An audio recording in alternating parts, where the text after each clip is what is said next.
আসসালামু আলাইকুম রহমতুল্লাহ বারাকাতুহু। প্রিয় দর্শকবৃন্দ, দেশ বিদেশের সকল মুসলিম ভাই বোনদের জানাচ্ছি আন্তরিক শুভেচ্ছা ও অভিনন্দন। আমি আব্দুল কাদির আপনাদের জন্য উপস্থাপন করছি একটি বিশেষ কোরআন শিক্ষা টিউটোরিয়াল সিরিজ। এই ভিডিওগুলোতে ধাপে ধাপে কোরআন মাজিদ শুদ্ধভাবে পড়া শেখানো হবে ইনশাআল্লাহ। যারা কোরআন পড়তে চান কিন্তু কোথা থেকে শুরু করবেন বুঝতে পারছেন না, তাদের জন্য এই সিরিজ। শিশু, বৃদ্ধ, নারী, পুরুষ সবার জন্য এটি উপযোগী। আসুন আমরা সবাই নিয়মিত কোরআন শিখি এবং কোরআনের আলোয় আলোকিত হই। এসব কোরআন শিখি এর 33তম পর্বে আপনাদের স্বাগতম। আজকের পর্বে আমরা রা হরফ পুর পড়ার এবং বারিক পড়ার নিয়ম জানবো ইনশাআল্লাহ। প্রথমত আমরা জেনে নিই রা হরফ পুর পড়ার নিয়ম। প্রথম নিয়ম হচ্ছে, রা হরফে জবর অথবা পেশ থাকিলে রাকে পুর পড়িয়া পড়িতে হয়। যথা রসুলুন, র, রসুলুন, রসুলুন, রুসুলেন, রুসুলান। রা বর্ণে জবর, এই জন্য রাটি মোটা হবে। রসুলুন ও রুসুলেন, রা বর্ণে পেশ, এজন্য রা বর্ণটি মোটা হবে বা পুর হবে, রুসুলেন। দ্বিতীয় নিয়ম হচ্ছে, রা সাকিনের পূর্বে জবর অথবা পেশ থাকিলে রাকে পুর করিয়া পড়িতে হয়। ইয়ারজিউন, উরকিসু। রা সাকিন পূর্বে জবর, এজন্য রাটি পুর হবে। উরকিসু, রা সাকিন পূর্বে পেশ, এজন্য রাটি মোটা হবে, উরকিসু।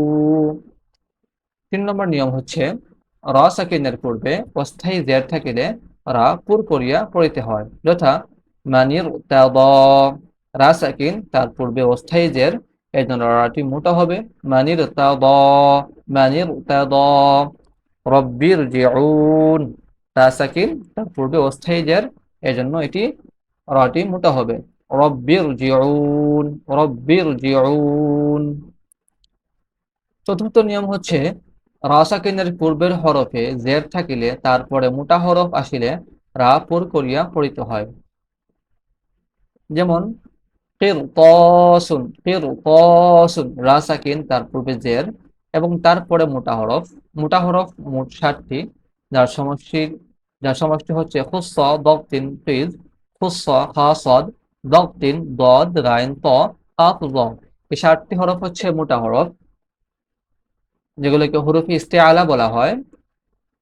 তো রা সাকিনের পূর্বে জের এবং রা সাকিনের পরে মোটা হরফ আসছে, এই জন্য রা সাকিনটি মোটা করে পড়তে হবে, পুর করে পড়তে হবে। কিরতাসুন, লাবিল মিরসাদ, লাবিল মিরসাদ।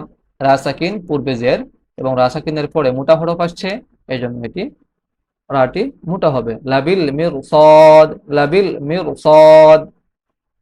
5 নং নিয়ম হচ্ছে, ওয়াকফ অবস্থায় রায়ের পূর্বে ইয়া সাকিন ব্যতীত অন্য কোনো হরফ সাকিন থাকিলে এবং তার পূর্বের হরফে জবর অথবা পেশ থাকিলে রা পুর করিয়া পড়িতে হয়। যেমন ফাজর, ফাজর, রা অক্ষর অবস্থায় সাকিন এবং তার পূর্বে ইয়া সাকিন ব্যতীত অন্য সাকিন এবং তার পূর্বে জবর বা পেশ থাকলে রাটি মোটা হবে। তো এখানে রা সাকিন, অক্ষর অবস্থা সাকিন আছে রা, তার পূর্বে ইয়া সাকিন নয় বরং জিম সাকিন এবং তার পূর্বে জবর, এই জন্য রাটি মোটা হবে, ফাজর, ফাজর, ফাজর, ফাজর। ঠিক তদ্রুপ এখানে রা অক্ষর অবস্থায় সাকিন, তার পূর্বে হা সাকিন, ইয়া ব্যতীত অন্য একটি সাকিন আছে এবং তার পূর্বে জবর, এই জন্য রাটি মোটা হবে, শাহর, শাহর, শাহর, শাহর।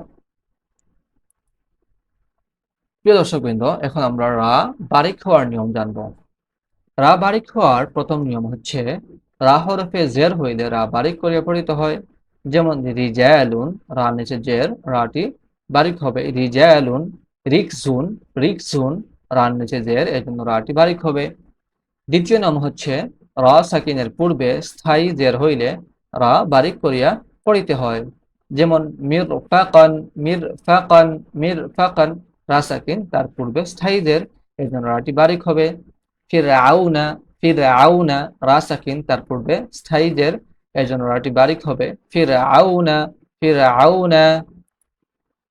তৃতীয় নিয়ম হচ্ছে, ওয়াকফ অবস্থায় রা এর পূর্বে ইয়া সাকিন হইলে রা বারিক করিয়া পড়িতে হয়। খাবির, রা অক্ষর অবস্থা সাকিন, তার পূর্বে ইয়া সাকিন, এজন্য রাকে বারিক করিয়া পড়িতে হবে। নিয়মটি হচ্ছে, অক্ষ অবস্থায় রা এর পূর্বে ইয়া সাকিন হইলে রা বারিক করিয়া পড়িতে হয়। তো রা এখানে অক্ষ অবস্থা সাকিন, তার পূর্বে ইয়া সাকিন, এই জন্য রাটি বারিক হবে। খাবির, বাসির, রা অক্ষের অবস্থা সাকিন, তার পূর্বে ইয়া সাকিন, এই জন্য রাটি বারিক হবে। বাসির, বাসির। চতুর্থ নিয়ম হচ্ছে ওয়াকফ অবস্থায় রা এর পূর্বের হরফে সাকিন এবং তার পূর্বের হরফে জের থাকিলে রা বারিক করিয়া পড়িতে হয়। যিকর, যিকর, যিকর। এখানে রা অক্ষের অবস্থায় সাকিন, তার পূর্বে সাকিন এবং তার পূর্বে জের। রা অক্ষের অবস্থায় সাকিন এবং তার পূর্বে হরফে সাকিন এবং তার পূর্বে হরফে জের, এই জন্য রাটি বারিক করিয়া পড়িতে হবে। যিকর, যিকর, হিজর, হিজর, হিজর। রা অক্ষরের অবস্থায় সাকিন, তার পূর্বে সাকিন এবং তার পূর্বে জের, এই জন্য রাকে বারিক করে পড়তে হবে। হিজর, হিজর। আলহামদুলিল্লাহ, আজকের পাঠ আমরা এখানে শেষ করছি। আশা করি আপনারা উপকৃত হয়েছেন। ভিডিওটি ভালো লাগলে লাইক দিন, কমেন্ট করুন এবং আমাদের চ্যানেলটি সাবস্ক্রাইব করতে ভুলবেন না। কোরআন শিক্ষা একটি সওয়াবের কাজ, তাই আপনি শিখুন আর ভিডিওটি শেয়ার করে অন্যকেও শেখার সুযোগ করে দিন। দেখা হবে পরবর্তী পর্বে ইনশাআল্লাহ। আসসালামু আলাইকুম ওয়া রাহমাতুল্লাহি ওয়া বারাকাতুহু।